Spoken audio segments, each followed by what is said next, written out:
খ্রিস্টানরা হযরত ঈসার নাম পাল্টিয়ে দিয়েছে যিশু। 250 কোটির উপরে খ্রিস্টান তামাম দুনিয়ার 257টা রাষ্ট্রে কম বেশি আছে। আপনি যেখানেই যাবেন দেখবেন ঈসা নবীকে ওরা ডাকে, কিন্তু ঈসা আলাইহিস সালাম বলে না, ঈসা ইবনে মারিয়ামও বলে না, বলে যে যিশু। কি বলে বলেন? আমাদের জাতির পিতা হযরত ইব্রাহিম আলাইহিস সালামের নাম তারা পাল্টিয়ে দিয়েছে আব্রাহাম। হযরত দাউদ আলাইহিস সালামের নাম তারা পাল্টিয়ে দিয়েছে ডেভিড। মুসলিম বিজ্ঞানী ছিল আল ক্যামি, তার নাম পরিবর্তন হয়ে গেছে কেমিস্ট্রি।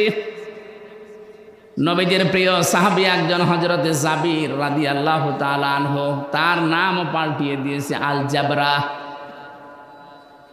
এদেশে আল্লামা শফির নাম পাল্টিয়ে দিয়েছে তেতুল হুজুর।